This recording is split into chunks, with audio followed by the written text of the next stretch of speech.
Hey everybody, good morning, good afternoon, good evening, whenever it is that you are watching this. My name is Nick and we want to say welcome and thanks for joining us here in the online edition of The Gathering. This is a place where a group of people from diverse backgrounds get together to talk about Jesus, the way of Jesus, what it means to live in the pattern of Jesus, and to learn from one another as we do that. This little partnership that we have here that we call The Gathering is a partnership between two churches, Pathways Church, which is a non-denominational independent church, and Zion Lutheran Church, which is an ELCA Lutheran church. And these two groups met, I don't know, a year and a half ago or so, and we did have a lot of differences in our backgrounds and our traditions and things of that nature, but it turned out that we had a lot in common when it came to our core values and the things that really mattered to us most. And so we decided, wouldn't it be nice to kind of model and demonstrate what it looks like for people who have different preferences of things to actually come together and unite on the things that really matter? I know that's sort of earth-shaking, ground-shaking. It doesn't seem like things that happen anymore. But that is really honestly and authentically what has happened in this group. It has been a very special group that has come together to really partner on some really significant, meaningful stuff. So we meet together on Sunday mornings at 10 a.m., either here in the online space and also in person in the area of South Everett near Forest Park. So we're glad that you have joined us here today. Often we say if you want to learn a bit more about us, there's some easy ways to do that. Of course, you can go to the website, everettgathering.com. You can take a look at the website there and you can read those core values I talked about earlier that are the things that these two churches had in common.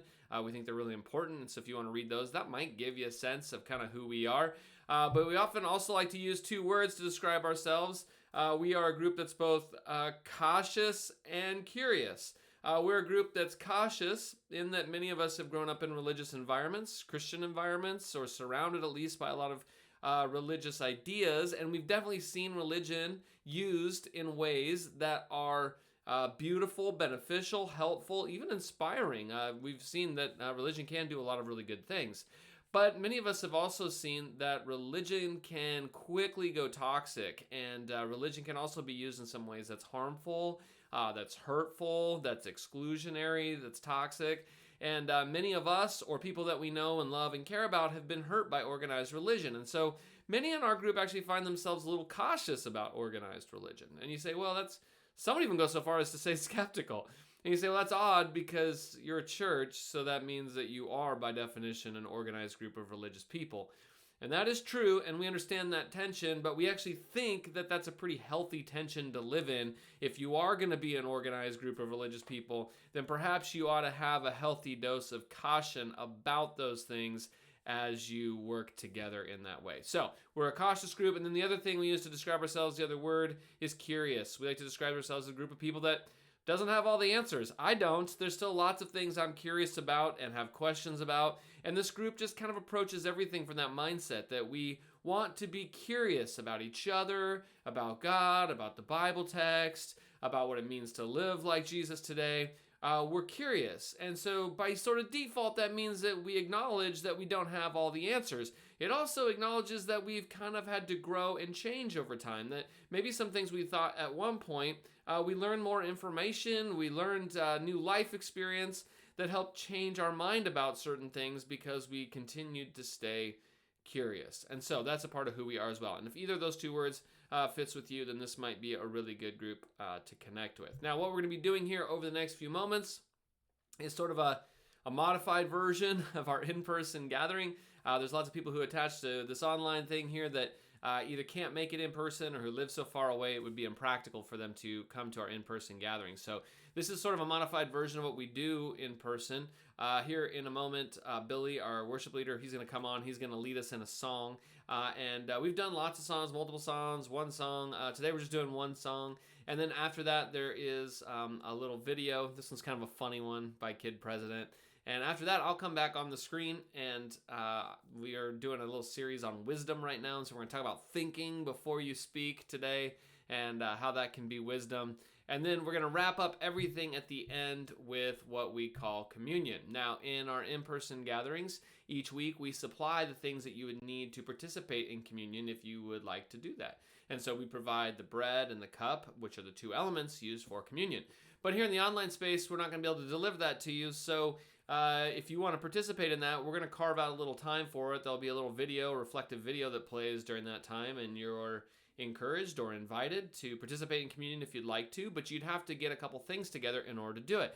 Now, these two elements, they're not really magical. They're sacred in that we bring intention to them, but it can be stuff that's just laying around your house for our purposes here today. So if you want to get something that represents the bread, it can be a little chunk of bread. It doesn't have to be much. Or it could be a little cracker. That would work. And for the cup, if you have some juice or if you've got wine left over from last night's dinner, you could pull that out. And you'll just need a little bit of that, and we will celebrate communion together today. Okay, I think that's it. Billy's going to lead us in a song here, and then you're going to get a little video, and then I'll be back on the screen, and we'll talk about using our speech wisely, all right? And I know that is difficult for all of us, me included. So that's what we're going to be talking about today. All right, Billy's going to take it away, and I'll see you back here on the screen in just a few moments.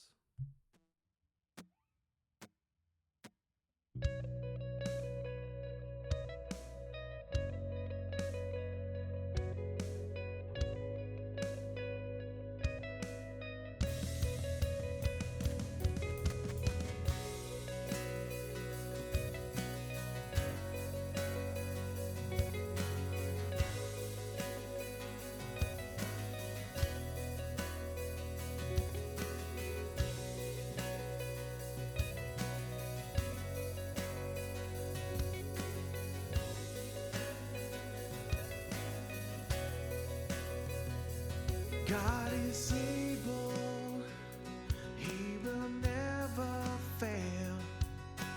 He is Almighty God, greater than all we seek, greater than all we ask. He has done great things, lifted up, defeated the grave, raised to life. Our God is able. In His name we overcome. For the Lord our God is able.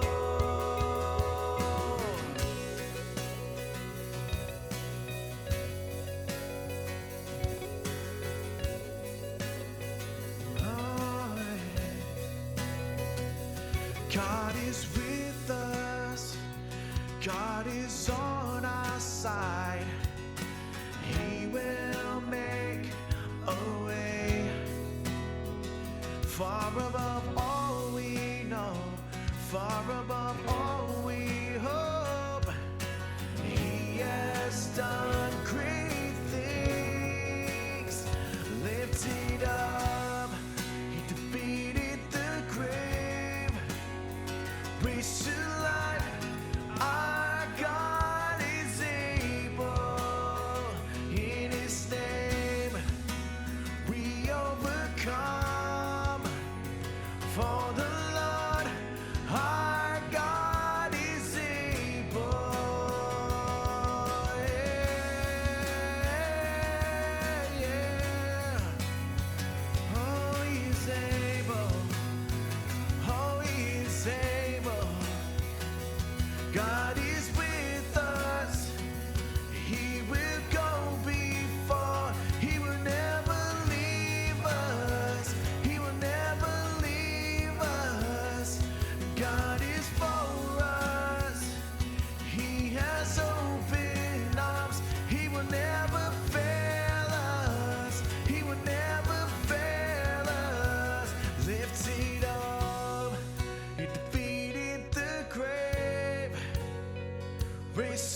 20 things we should say more often.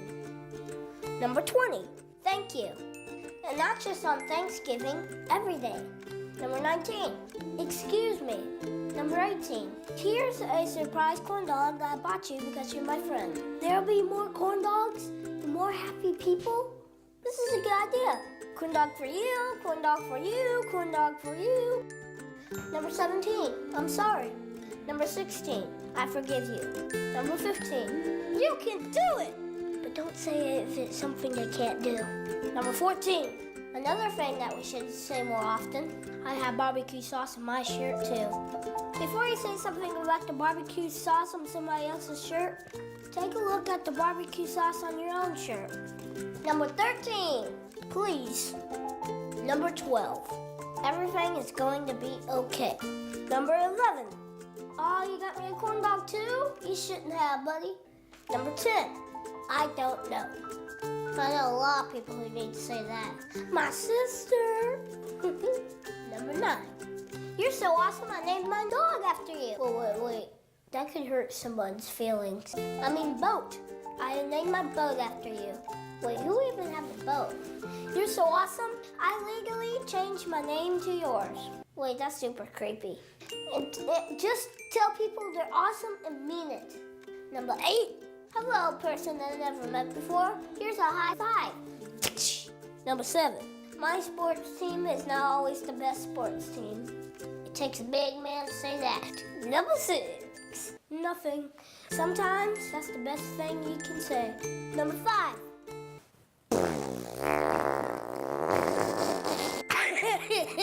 doesn't mean anything, but it's just really funny. Number 4, I disagree with you, but I still like you as a person who is a human being, and I'll treat you like that because if I didn't, it would make everything bad, and that's what lots of people do, and it's lame. Whew, I need a water break, y'all. It's okay to disagree, but it's not okay to be mean. Number 3, sometimes you just gotta scream. Number 2, life is tough, but so are you. Sometimes we all need to be reminded to keep going. Number 1, something nice, anything. If you can't think of anything nice to say, you're not thinking hard enough. So what about you? What do you think people should say more often? Leave a comment below and let's hear it. Oh, and I got a bonus one for you. Something that we should say more often? Let's dance.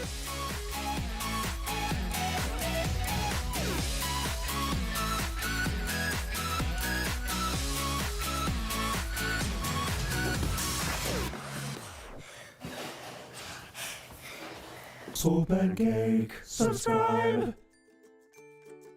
Ah, that's great. Man, I used to love those Kid President videos. Unbelievable. That's from a few years ago. He made a whole bunch of the videos like that were encouraging and uplifting. I think that little boy there is now 21 years of age. He's like drinking age now because it's been a few years. But man, love those videos. Kid President always trying to get us to encourage one another. And we need more good words surrounding us. That's what he was trying to tell us, that we need to be sharing kind words with one another. Well, this week is my birthday. What? Another year around the sun for me. And it got me thinking about some good words that were shared with me a few years ago by one of my really good friends, Ralph. And, people will text you happy birthday or whatever on your birthday or message you on Facebook or something. But Ralph did something a little bit more. A few years ago, he texted me this, happy birthday, like in all caps, right? And he said, may this year bring you a river that flows with craft beer. May your kids listen and obey you the very first time, every time. May your bare foot never step on a Lego brick. And may every Apple device that comes out this year blow your friggin' mind. I mean, that is an amazing birthday blessing, isn't it? I mean, I had little kids at the time, and that was just the perfect blessing for my birthday. And I still remember that. I still have those words written down from that year that he wrote that to me, because words are powerful, aren't they? I mean, they can make you laugh, they can inspire you, they can really lift you up. But on the flip side, words can really hurt too. They can tear you down. They can derail you. They can set you off on a spiral of depression. And wisdom actually knows how to use words with all of the power that they have in and of themselves to use them in ways that are healing and helpful rather than harmful. Now, what we've been doing here over the last few weeks is a little summer series. We've invited our kids from the kids ministry program into what we're doing in our adult gatherings on Sunday mornings, and we have been kind of engaging with the material that the kids use on Sundays. And their topic for this month was wisdom, and so we've been looking at that, and we've defined wisdom as pretty simply finding out what you should do, what is the righteous thing to do or the just thing to do. And then, of course, the other part of wisdom isn't just having the information of what the right thing is to do, but actually doing it, because if you know the right thing and don't do it, that's not wisdom. That's actually the opposite. That is foolishness. And so we've been talking about this idea of wisdom, and one of the ways that wisdom becomes evident in our lives is through how we speak. And so today, we have a Bible story that involves a kid who had some very terrible things spoken to him as a kid. Now, this is a very odd story. It comes from Judges 11. It's the story of Jephthah and his vow, and it is a very odd story, and it's a complex story. It's a confusing story. And so there's a lot of ways you could read this story and understand it. We're going to choose one of them this week, even though I don't think it's the only way to read the story. And we're going to talk about some wisdom ideas out of it. So first of all, let's read this story together. It's a very bizarre story, one of the most bizarre in the entire Bible, I would suggest. And it's found in Judges 11. So let's read it in the New Children's Version, I believe here. Now, actually, before we do this, let me give you a little background here on Jephthah. Jephthah, he grows up as sort of an unwanted kid. He's in the Gilead family, but he had a different mother than all of his siblings. In fact, what we learn before we get to this part of the story is that his mom is a prostitute. So he's probably thought of as an illegitimate child, not really a part of the family. And it appears that he's teased and made fun of, and ultimately he's kicked out of the family and has to move away. And so you know that Jephthah has had to deal with some tough words, okay? Some people have thrown insults at him, even his own family, for his whole life. Now, eventually, after he moves away, there's some trouble that happens for the Gilead family. And they come to get Jephthah because they want him to lead an army and fight off their enemies so that they can survive. And imagine Jephthah here. His brothers and his family have said and done things that are so mean to him. And when things like that are said to you, especially when you're young, you never forget that stuff. It cuts so deep. And so he's been feeling resentment his whole life. And now that they actually need something, they want him back. And so he makes a deal with them to be their leader, the leader of their family kind of forever here going forward, if he takes this job and if he wins the battle, all right? And so his emotions are running very high. This is a really momentous, important moment for him.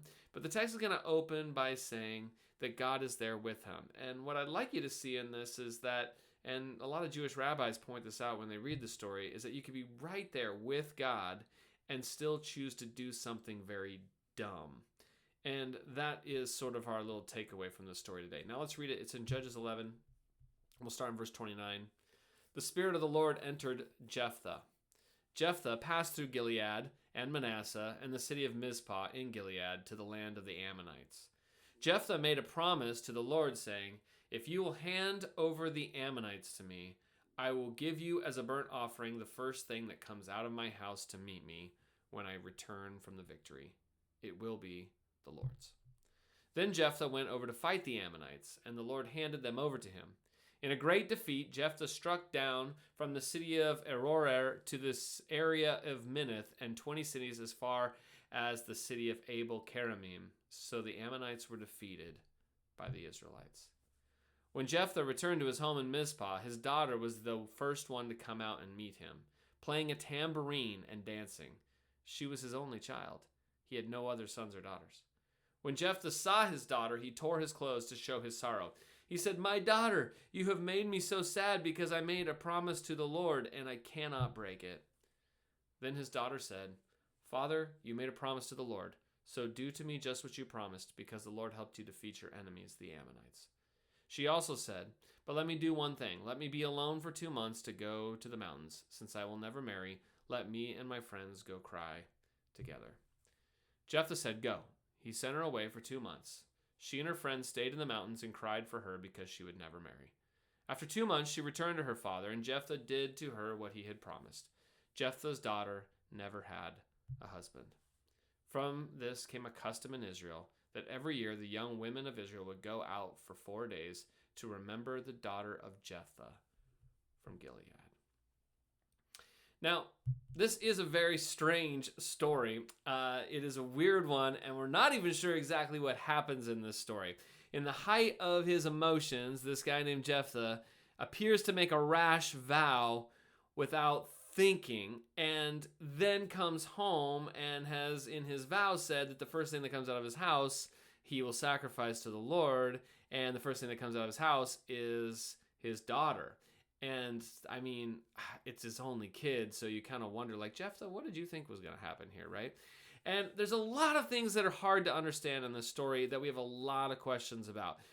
There's a big controversy about whether Jephthah actually kills his daughter, which is kind of what the text sort of makes it sound like, or whether he just dedicated her to God. And there's a lot of reasons for thinking that he didn't actually kill her. Hebrews later on is going to commend Jephthah as a hero of the faith.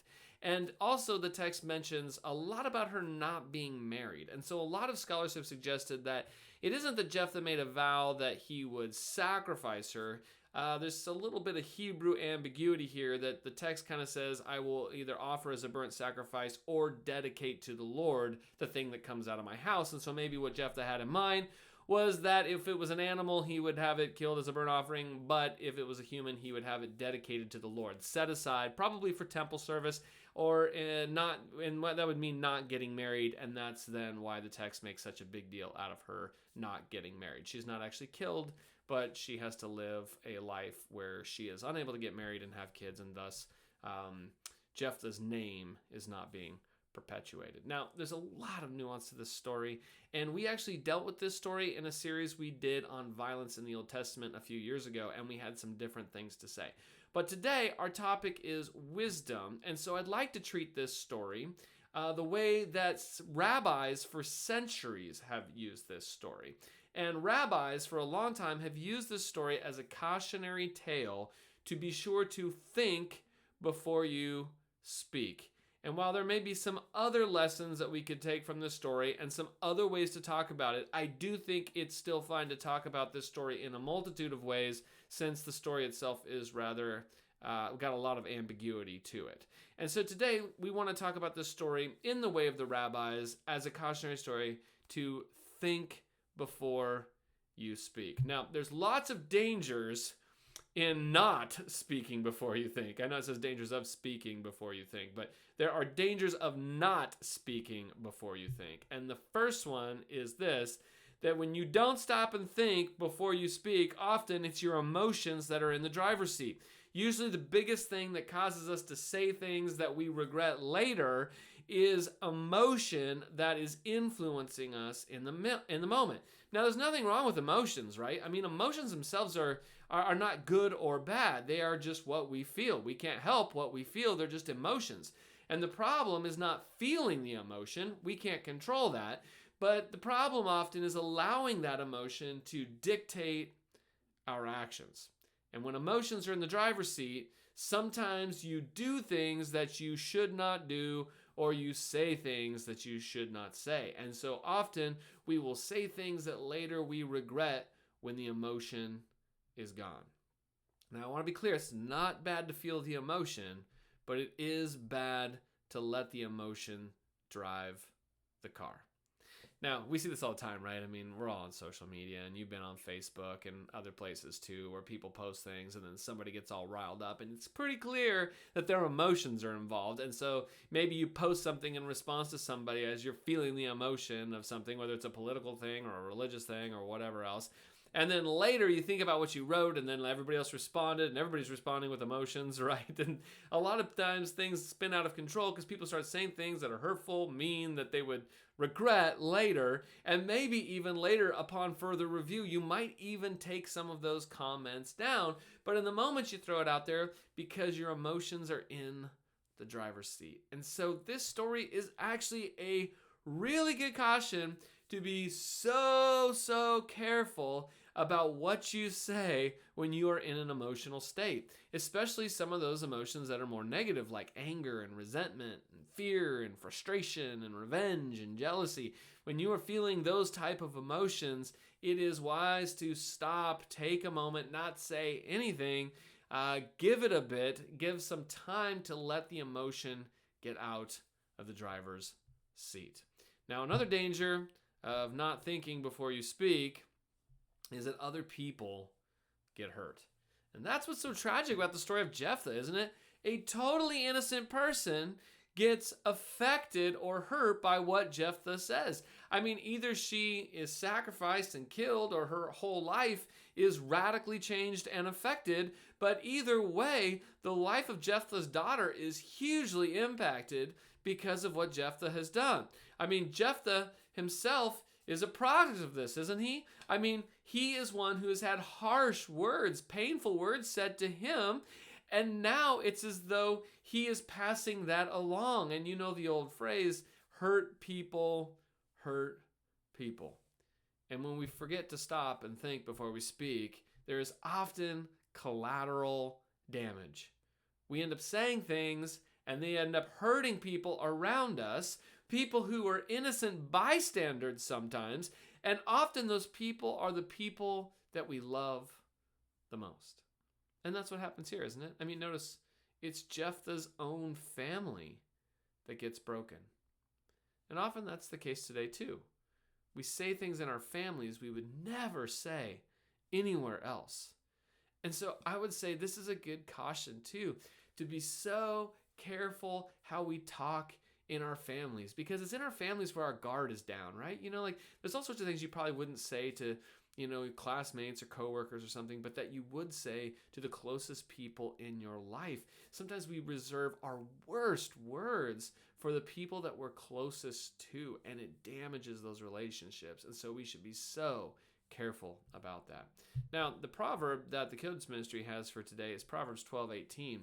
And it reminds us of just how dangerous words can be. It says, the words of the reckless pierce like swords. I mean, basically it's saying here that words can really be weapons. And when you wield a weapon, other people get hurt. When we're reckless with our words, we end up hurting others around us like a weapon that is being misused. But it's not just us or others who get hurt. It's also us. We get hurt. And that's the other danger here of not thinking before you speak. I mean, clearly the real victim here is Jephthah's daughter. She's the one that has to deal with the consequences. But what happens is something that also radically changes Jephthah's life too. He also gets hurt. He loses a daughter, whether she ends up dying or whether she ends up being dedicated to the Lord in some other way. His relationship with her radically and fundamentally changes. And he is going to have to now live also with the guilt and the emptiness of what has happened. You see, so many times we say things, you know, rash, quick things, and they end up coming back to hurt us too. I remember it happened that way as a kid for me. You know, I remember my parents would go to put me to bed or something, and my mom would usually read me a story before bedtime, you know, and pray with me and all that. And I wouldn't want to get ready for bed. I wasn't ready to get ready for bed. And so I'd throw a fit and cause a problem. And she'd say, get in bed. Because, you know, like if you don't get all your stuff done and get in bed, then I'm not going to read you a story tonight. And I was, fine, I don't want a story. And, you know, I would do that as a way to kind of get back at her. But my mom eventually would be like, nope, we're not playing this game. Like, you're either going to get a story or you're not going to get one. And I would say, I don't want a story in hopes of hurting my mom. But really, it was hurting me because I'm the one who wanted a story. And see, that's what happens sometimes with our things. Sometimes we even intend to hurt others, but we end up hurting ourselves as much as anyone. And one of the primary dangers in not thinking before we speak then is that the damage that comes from that is often permanent. I mean, Jephthah's daughter isn't coming back. And words are so powerful, aren't they? Once you say a word, you can't ever get it back or take it away. I mean, someone could forgive you for saying something mean and cutting and rude, but they won't forget it. Once it's released out there into the world, it's permanent. I mean, maybe you've never forgot a hurtful word said to you. You know, some of us know what that's like. We've nursed along words that were said to us as kids that we've never, ever forgotten. And maybe we've even forgive the person for saying it, but we sure remember what they said. Those words still have power over us to this day. And sometimes things that people have said have shaped our lives going forward because we just can't let them go. You know, often we say things in the spur of the moment when we're angry or whatever, never really fully even meaning them, but they still have a lasting effect on the people around us. There's a permanence to things that we say. And so we have to be so careful about what we say. I personally think we have to be so careful about what we write. Written word is so much more powerful than spoken word, you know?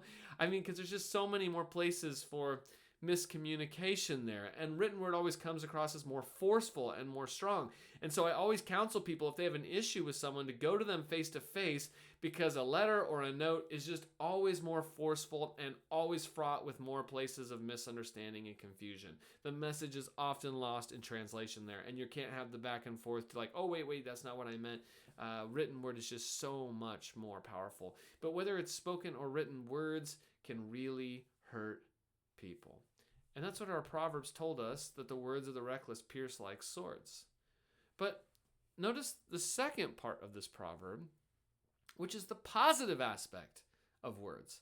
But the tongue of the wise brings healing. So words can tear down, they can harm people, they can be like weapons against others that harm others and ourselves. But Proverbs is also telling us here that words can also bring healing. And there are at least 3 forms of words that I think can be hugely healing, that we should probably be engaging in a great deal if we want to be a community full of wisdom. Of course, we want to avoid the things that cause damage, but it's more than just avoiding words that cause damage. It's also using words that bring healing. And the first one of those is encouragement. You know, when we encourage one another, you can do it. I believe in you. I mean, nothing has the power to heal for some of us more than just finally having someone say they believe in us, right? I mean, a lot of negativity can be overcome by just some basic positive encouragement. And if you remember some of those words that people have said to you in your life that really hurt you, you probably also remember the words that someone spoke over you where they said, I believe in you. It's just so affirming. It's just so encouraging. And so maybe a good question here today to ask is, who is someone in your life that needs words of encouragement? Who is it in your life that you know you could speak words of encouragement over? Another type of word that heals are compliments. Just where you compliment someone, right? Great job, you know, oh man, you're so good at that, or I noticed you did that really well. See, we're usually very aware of what we aren't good at, and so it's healing to hear someone validate what we actually are good at, you know? Some of us have gone our whole lives just being criticized over things and never told how good we are at certain things, and so it is so healing when someone speaks a compliment over your life. And so maybe a good question to ask today is, who is it that needs a compliment in your life? Who is it that you've been critical of a lot, but you haven't been giving enough compliments to? Identifying that person might be the beginning of a place of wisdom. Now, the third type of word that heals is gratitude. And of course, that's simply just saying thank you. And to say thank you or to express gratitude to someone is so disarming.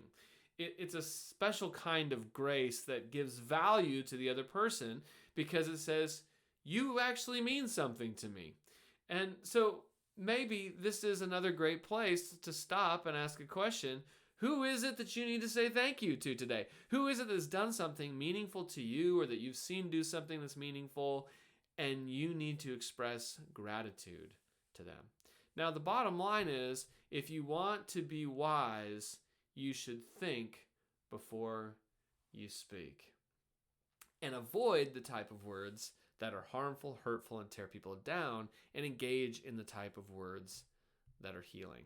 Now, the children's curriculum has a great little thing that I think is really good to teach kids, and it's something that we taught our kids when they were little. And it's good for adults too, because some of the stuff is so simple, and yet us as adults, we screw it up all the time. And in the curriculum, it said, the big question is, should I say it? You know, I mean, when you're thinking before you speak, maybe one of the questions you should ask is, this thing I'm about to say, or write, or whatever, should I actually say it? And I think there's a good little formula here that they've given that is just a nice little thing for us to think about as well. And the first thing is it true? This thing I'm about to say, is it true? I mean, we want to be people who tell the truth. Lies and false truths hurt people. And so we want to commit to only saying things that are true. But the next question is it kind? Because some things can be true, but they aren't very kind. You know, like somebody comes up to you and says, hey, you know, does my butt look big in these jeans? You know, like, well, you might want to be careful about your response there. We don't want to say things that are true, but not kind. And then the third thing is it helpful? Because things can be true, but also not very helpful. And often this is how gossip happens, right? We say things that might even be true or at least have a partial truth in them, but we say them to people who can't fix or solve the problem. And so it's true what we're saying, but this interaction is not helpful to anyone. So is it true? Is it kind? Is it helpful? And then finally, is it the right timing? Because some things can be true, but only can be heard or helpful if they're said in the appropriate moment, in the right timing, when someone is ready for it. Sometimes just when you've earned enough trust with the person that you can say something like that to them so that they can properly hear it. That's just a great little formula there. Is it true? Is it kind? Is it helpful? Is it the right timing? I try to run my thoughts through that too. Even when I get ready to do a sermon like this, I try to, even in presenting these type of material moments, is it true? Is it kind? Is it helpful? Is it the right timing? All of this is a part of what it means to be a community of wisdom, where we work together to really be sure that we are using our words in ways that are positive and uplifting. Now, I know the truth is, for many of you adults in this group, that there have been some things said in religious and church environments, some words that have been thrown out that have been deeply hurtful. There's many of you who have left traditional church environments because the words that were said were so painful and so exclusionary and so hurtful to you or those around you that you felt like you could not stay. The damage was already done. And as a group, we want to be the type of people who form a new way forward. There's a sort of collective part of wisdom where we are working together, and we want to be people who are using words in ways that only uplift and encourage those around us. And so I want to encourage you today, as we just wrap up here, we're going to do it in our in-person gathering, but even here online, to find someone maybe this week that you can encourage, that you can compliment, or that you can express gratitude toward. And in doing so, you may just embrace a part of what it means to have wisdom. We're going to go to the communion table, and we have a little video here that's kind of a reflective video that leads us into that communion time. And if you have those communion elements and you would like to take communion, you can do that. This is Jesus' table. It is an invitation to come and remember the death, the burial, and the resurrection of Jesus. It's something that inspires us. We're thankful for it, that Jesus would come into this world, that God would take on the form of a human. He would experience life on our terms, what it's like for us. He would allow all the sin and the selfishness and the greed that we ourselves have sown into the world. He allowed all of it to do its worst to him. And ultimately, he allowed it to kill him. But then he triumphed over it with life. And that life that he led was fueled by love. And so what he was demonstrating is that this way of conquering death is not just for him, but for all of us. And the way to do that is to triumph over all the pain and the hurt and the violence of this world with a way of love. And so we thank him for that. And then we're also inspired by it to live in his pattern. And when we do, we are engaging in this eternal quality of life that cannot be destroyed by death. So we're going to celebrate that today. If you want to do that, you can. And let me pray for us, and then after all that, we'll finish up with some announcements. So, God, we come to you today, and we just want to just confess that there's been many times that we have not spoken with wisdom, that we have used words that have harmed people around us, some of the people that were our closest in our lives, and we are sorry for that, God.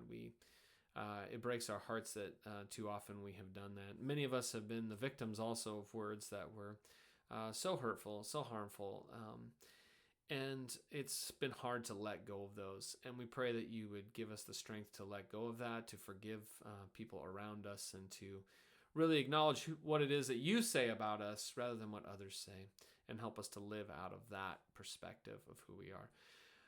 God, as we go to the table today, we're inspired by your love, and so we ask that that your wisdom would live inside of us, that we would every day look to use our words in a way that is more healing and encouraging than ever before. We love you, and it's in your name we pray. Amen. All right, let's go to communion, and I'll see you back here afterwards for a couple announcements as we wrap up.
Amen. Okay, we want to wrap up with a couple announcements here today. A few things that are going on. Obviously, the weather's been going on. What a light show last night. Incredible lightning and everything everywhere.